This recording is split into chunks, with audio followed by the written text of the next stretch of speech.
예술은 찌르고 치근대고 도발한다. 때는 1913년 5월 29일. 이 작품이 처음 세상에 공개된 날 객석의 관객이 찬성파와 반대파로 확연히 나뉘게 됩니다. 그렇게 찬반이 극렬하게 대립하다 급기야 몸싸움까지 일어나요. 경찰이 출동해서 이 소란을 피우던 40명의 관객을 체포할 정도였습니다.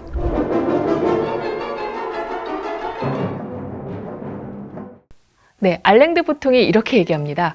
예술은 찌르고 치근대고 도발한다. 틀에 박힌 일상이 오염시켰던 중요한 생각과 감정들을 생생히 예술이 일깨운다.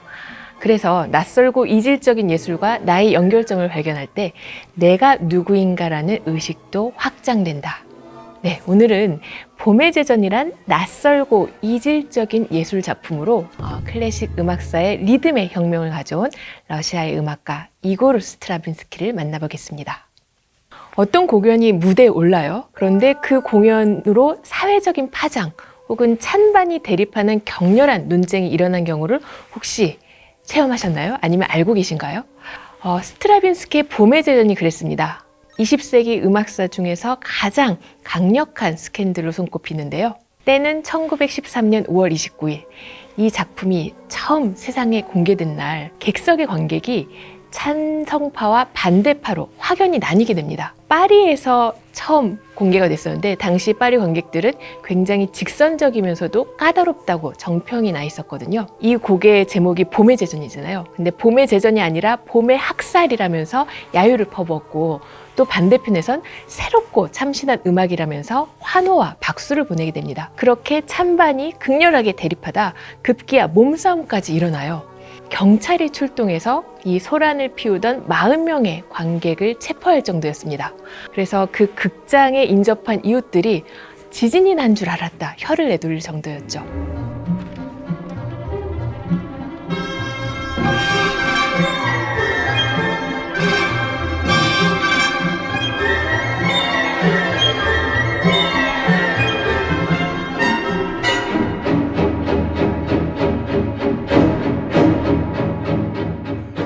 다음 날 그 파리의 신문에 공연에 대한 비평이 이렇게 실렸습니다. 낯선 공연에 충격을 받던 사람들이 반발했는데요. 기상천외하고 난폭한 음악이다. 실패한 허풍이다. 우리 시대 음악 중 가장 우스꽝스러운 사기다. 1913년엔 이렇게 사람들의 반발을 불러일으켰던 낯선 작품이 100여 년이 지난 지금에는 또 이렇게 인정받고 있습니다. 리듬의 혁명, 현대 음악사의 전환을 일으킨 걸작이다. 그렇게 세상을 떠들썩하게 만든 봄의 제전 스캔들을 이해하기 위해선 우선 작곡가가 누군지 알아야겠죠. 이골 스트라빈스키, 1882년에 태어나서 1971년에 세상을 떠났습니다. 유력 시사지인 타임즈가 20세기의 가장 중요하고 영향력 있는 작곡가로 스트라빈스키를 호명하기도 했습니다. 스트라빈스키를 소개하는 화려한 수사들이 참 많습니다. 1001가지의 스타일을 가진 남자, 카멜레온처럼 변화무쌍한 작곡가, 음악사 전체를 자신의 것으로 만들려 한 야심찬 작곡가. 뭔가 다양한 시도를 했다는 의미겠죠. 스트라빈스키는 여러 국경을 넘나들던 코스모폴리탄 예술가였습니다. 다양한 다채로운 스타일의 음악 어법을 섭렵했는데요. 러시아에서 태어나 성장했지만 30대엔 스위스, 프랑스의 유럽에서 활동했었고요. 또 세계대전의 혼란을 피해서 50대 후반부터 세상을 떠날 때까지는 미국에서 활약을 하게 됩니다. 아무래도 이방인으로서 이국의 땅에서 살다 보니까 이 사람의 가장 큰 생존 무기는 언어의 제약이 없었던 음악이었던 거죠. 그 중에서도 특히 가사가 없는 기악음악, 또 그 중에서도 특히 춤과 결합한 무용음악에 굉장한 재능을 발휘하게 됩니다. 스트라빈스키는 20세기를 관통한 현대음악, 작곡 기법을 다양하게 받아들이고 구현했는데요. 한 스타일에 머물지 않았고요. 계속해서 자신의 음악 어법을 진화시키고 변화시켰습니다. 학생 시절엔 민족주의를 학습했고 또 유럽에서 데뷔할 땐 원시주의로 꽃피웠고 또 중년에는 신고전주의로 옛 음악을 발굴했고 또 생애 만년엔 음렬주의로 완전히 작곡 시스템을 뒤엎게 됩니다. 보통은 누군가 한 분야에서 일가를 이루게 되면 그냥 거기에 안주하려고 들잖아요. 그 능력과 지위를 유지하는 것만도 굉장히 어려운 일일 텐데 스트라빈스키는 평생 동안 정주하지 않고 머물지 않고 스스로 끊임없이 닥달하면서 자신의 발전과 진화를 증명했습니다. 그래서 이렇게 얘기해요. 다음 곡을 쓸 때 나는 전혀 다른 것을 시도해서 사람들을 당황하게 만들겠다. 그런 짓궂은 이야기를 하기도 했습니다. 이렇게 어떤 익숙함에 안주하지 않던 스트라빈스키 예술성에 중요한 영향을 끼친 인물이 있는데요. 바로 세르게이 디아길레프입니다. 20세기의 최고 예술 기획자라고 할 수 있는데 스트라빈스키와는 20년 동안 우정을 나누면서 거의 운명 공동체처럼 합을 이루게 돼요. 디아길레프는 그 예술의 전 분야, 음악, 미술, 무용에 상당히 조예가 깊은 사람이었습니다. 누구보다도 예술적인 감시관이 뛰어났지만 안타깝게도 스스로 예술적인 재능을 보유하고 있지는 않았어요. 그래서 자신의 한계를 알고 있었고 현실적인 깨달음을 통해서 다른 예술가들의 재능을 키워주는 예술 기획자 역할을 스스로 개척했습니다. 이때 디아길레프의 중요한 특장점이 발휘가 되는데요. 서로 다른 다채로운 분야의 젊은 예술가들을 한데 모아서 뭔가 진보적이면서도 혁신적인 예술적인 사건을 도모하게 됩니다. 그러니까 기업으로 따지면 헤드헌터와 같은 거였죠. 창의적인 인재를 발굴해서 또 결속시키는 HR 업무 능력을 요 20세기 초반 러시아의 예술 기획자가 발휘하고 있었던 겁니다. 스트라빈스키가 26살 때 불꽃이란 작품으로 러시아 음악계에 데뷔를 해요. 신선한 발음을 일으키거든요. 그때 그 공연을 들었던 디아길레프가 스트라빈스키를 전격 스카우트하게 됩니다. 그리고 음악 분야에 갇혀 있는 게 아니라 다른 예술 분야인 무용수와 협업을 하면서 이 음악가의 역량을 강화시키고 그렇게 유럽 음악계에 데뷔를 시키게 되죠.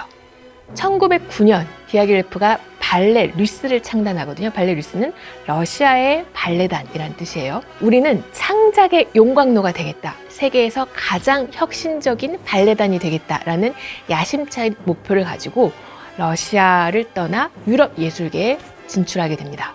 그런데 디아길레프는 지젤이나 백조의 호수처럼 당대 유행했던 우아하고 고상한 발레에 반감을 가지고 있었어요. 지루하고 유치하다고 생각을 했어요. 그래서 발레리스는 날것의 원시적인 활력을 뿜어내고 또 강렬한 감정과 내용을 표현하겠다는 그런 목표를 가지고 있었습니다. 그리고 디아길레프의 특장점인 이 서로 다른 분야의 예술가들을 적극적으로 규합시키게 되는데요. 예를 들면 스트라빈스키가 음악을 맡고 그 무대 디자인은 피카소나 마티스, 브라크, 미로 같은 화가들이 맡았고요.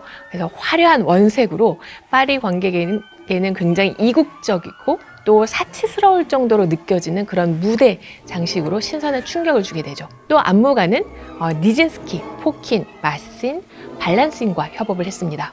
말하자면 20세기 초반 젊은 예술가들의 어벤져스였던 셈인데요.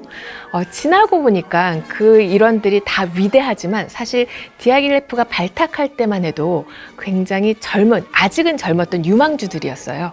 그래서 디아길레프가 이렇게 젊은 예술가들을 알아보는 좋은 안목을 가지고 있다는 걸 우리가 알 수 있습니다. 당시 파리는 국제적인 예술 중심지였습니다. 전 세계에서 예술가들이 모여들어서 또 생존을 위해서 치열하게 경쟁하는 현장이었는데요. 그래서 파리의 관객들은 그런 새로운 예술에 대해서 가장 열려있기도 했었고 또 얼토당토한 예술에 대해서는 바로 반항을 하는 까다로운 직관적인 취향을 가지고 있던 관객이었습니다. 디아길레프는 기존의 예술의 흐름을 그냥 답습하지 않았어요. 새로운 공연 예술을 추구했습니다. 그래서 시대의 변화를 선두에서 이끌고 싶어 했죠.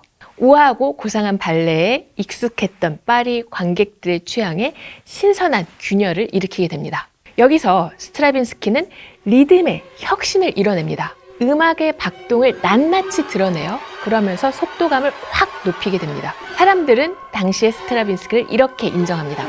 스트라빈스키가 디아길레프와의 협업을 통해서 서양 고전 음악의 엔진 출력을 확연히 높였다. 원래 스트라빈스키 이전에 19세기까지 서양 음악사를 주도적으로 이끌었던 기득권은 독일어를 말하는 작곡가들이 차지했었습니다. 예를 들면 바흐, 하이든, 모차르트, 베토벤, 슈베르트, 슈만, 브람스, 말러, 브루크너 다 독일 아니면 오스트리아 사람이에요. 이런 독일인들의 음악은 리듬을 전면에 드러내지 않습니다.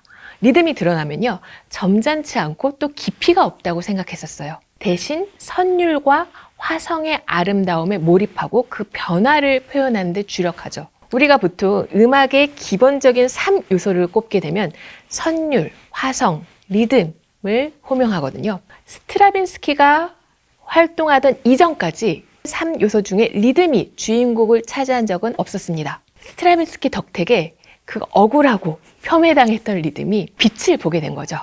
리듬은 원시적인 에너지를 표현하는 데 효과적인데요. 그래서 발레 루스 공연이 가지고 있던 그런 날것의 생생한 활력을 음악으로 구현할 수 있었던 거죠. 악보를 보면 보통은 한 작품에서 이 박자를 한번 정하게 되면 마지막까지 유지가 되거든요. 물론 그 중간중간 박자가 바뀔 때도 있긴 하지만 많아봤자 2-3번 정도? 그런데 스트라빈스키 악보는 다릅니다. 매 마디마다 박자가 바뀌어요. 첫 번째 마디는 8분의 7, 4분의 3, 8분의 6, 4분의 2. 이 곡을 연주하는 연주자로서는 환장할 일이죠. 너무 까탈스러우니까. 게다가 스트라빈스키의 리듬은 홀수박, 비대칭이 많습니다. 박이 짝수가 아니라 홀수다 보면요, 균형이 흐트러져요. 보통 2박자 계통은 강약, 3박자 계통은 강약약, 4박자 계통은 강약, 중간약 같은 규칙적인 단위박들을 품고 있거든요. 그런데 스트라빈스키는 리듬에 예측 불가능한 갑작스러운 강세들을 마구 심어 놓습니다. 그러니까 연주하는 사람이나 듣는 사람이나 규칙적이고 일관적인 리듬을 인식하기가 어렵죠. 게다가 무용수들은 이 비대칭적인 불균형의 리듬에 반응하기가 굉장히 어려웠겠죠. 하지만 반면에 이 독특한 리듬은 원시적인 생명력을 효과적으로 표현하고 또 이 선율악기를 타악기처럼 거칠게 다루면서 그 악기가 가지고 있던 기존의 역량을 새롭게 발굴하는 데 큰 도움을 주게 됩니다. 자, 예술은 찌르고 치근대고 도발한다고 말씀드렸죠. 봄의 제전은 20세기 초반에 굉장히 낯설고 이질적인 악풍으로 초연 당시엔 노골적인 대중의 반발을 불러일으켰습니다. 하지만 시간이 지나면서 리듬의 혁명으로 음악사에서 당당하게 인정받고 있고 불후의 명작으로 일컬어지고 있죠. 청중들은 이 봄의 제전 덕분에 음악을 새롭게 만나고 또 새롭게 듣는 참신한 훈련을 할 수 있었습니다. 그렇게 현대 음악사의 전환점이 되었던 스트라빈스키의 봄의 제전을 오늘 이렇게 여러분께 소개해드렸습니다.